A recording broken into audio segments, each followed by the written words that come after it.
तो first image formation by concave mirror है, position of object है एट इंफिनिटी। इंफिनिटी का मतलब हमने आपको लास्ट लेक्चर में लिखाया था कि ऑब्जेक्ट अगर इंफिनिटी पे होती है तो रे कैसी होती है, पैरेलल टू प्रिंसिपल एक्सिस, बराबर। तो हम यहाँ पे इंसिडेंट रे लेंगे पैरेलल टू प्रिंसिपल एक्सिस, ये है पैरेलल टू प्रिंसिपल एक्सिस। आपको minimum 2 number of incident ray consider करनी पड़ेगी। वैसे हमारे पास में काफ़ी चॉइसेस है, बट अगर ऑब्जेक्ट इंफिनिटी पे तो आपके पास में एक ही चॉइस है कि आप पैरेलल टू प्रिंसिपल एक्सिस ही होगी, आपके पास में दूसरी और कोई चॉइस नहीं, राइट। अब यहाँ से हमें पता है पैरेलल रे किसमें से रिफ्लेक्ट होकर किसमें से पास होती है, एफ में से, बराबर। तो ये लाइट की रे रिफ्लेक्ट होकर एफ में से पास होगी, ये वाली लाइट की रे रिफ्लेक्ट होकर एफ में से पास होगी। हमने आपको नोट्स में लिखवाया था कि रिफ्लेक्टेड रे जहाँ पे इंटरसेक्ट करती है वहाँ इमेज बनती है। तो यहाँ पे इमेज कहाँ बन रही है, एफ पे इमेज बन रही है, तो पोजीशन ऑफ इमेज में रख देंगे एट एफ, बराबर। नेचर क्या होगा इसका, अब ये रिफ्लेक्टेड रे नजदीक आ रही है, हमने आपको लास्ट लेक्चर में लिखाया था कि जब भी रिफ्लेक्टेड रे पास में आती है तो इमेज कैसी होती है, रियल। और आपको आगे जाके पता चलेगा ये रियल इमेज ऑलवेज इन्वर्टेड ही होगी, तो हम लिखेंगे रियल एंड इन्वर्टेड, बराबर, रियल एंड इन्वर्टेड। अब इसकी साइज प्रिंसिपल एक्सिस के रिस्पेक्ट में पता लगाई जाती है।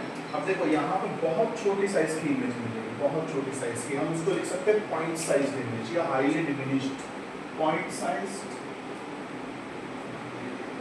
या फिर हम लिख सकते हैं हाईली डिमिनिश्ड इमेज।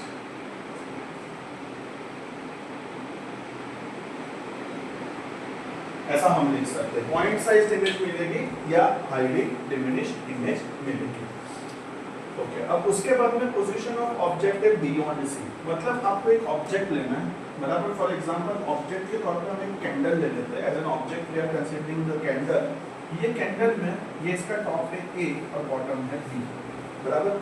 हमने यहाँ पर रख दिया, वैसे तो बहुत सारी रेज निकलती होगी, बहुत सारे पॉइंट पे से निकलती होगी, लेकिन हम इसके टॉप पोर्शन को कंसीडर करेंगे फॉर सिंपलिसिटी, और इसमें से कोई भी 2 इंसिडेंट रे को हम सिलेक्ट करेंगे, बराबर। नॉर्मली टेक्स्ट बुक में फर्स्ट एंड थर्ड को कंसीडर किया जाता है, बाकी आप कोई भी कंसीडर करो आपको आंसर मिल जाएगा, बराबर। अगर एक ray parallel to principal axis होगा, दूसरा रे हम कहाँ से लेंगे, सी में से। एक रे है पैरेलल टू प्रिंसिपल एक्सिस और दूसरा रे है फ्रॉम सी।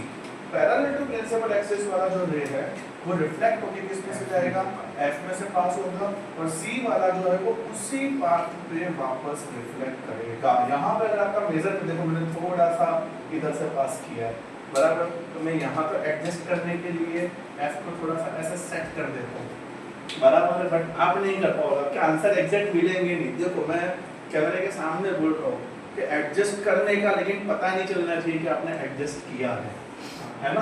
तो वो यहाँ पे एडजस्टमेंट करते आपको आना चाहिए, फिर ऐसा नहीं कि एडजस्ट करते करते आप इतना बड़ा पॉइंट बना दो, ये भी नहीं चलेगा, ठीक है। तो इस तरह से आप देख सकते हो कि रिफ्लेक्टेड रे दूसरे को कहाँ पे इंटरसेक्ट कर रही है, इस पॉइंट पे इंटरसेक्ट कर रही है, मतलब ए का इमेज इधर मिलेगा, बराबर। सिमिलरली सारे पॉइंट्स के इमेज आपको इधर मिलते जाएंगे, बराबर। ए की इमेज को हम कह देते हैं ए डैश, बी की इमेज को हम कह देते हैं बी डैश। तो आप देख सकते हो यहाँ पे इमेज आपको कैसे मिल रही है, इन्वर्टेड मिल रही है, उल्टा इमेज मिल रहा है, बराबर। और इमेज कहाँ मिल रही है, between C and F.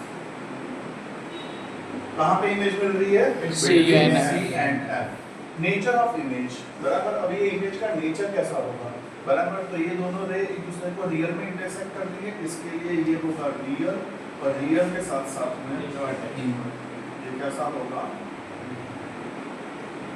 Inverted. तो ये रियल एंड इन्वर्टेड इमेज मिलेगी। साइज, अब देखो ऑब्जेक्ट की कंपैरिजन में थोड़ा छोटा साइज है, देखो ऑब्जेक्ट की साइज ज्यादा है, इमेज की साइज थोड़ी कम आएगी, बराबर। तो हम इसे इधर लिख सकते हैं डिमिनिश्ड इमेज। क्या लिख सकते हैं, डिमिनिश्ड इमेज। डिमिनिश्ड का मतलब होता है स्मॉलर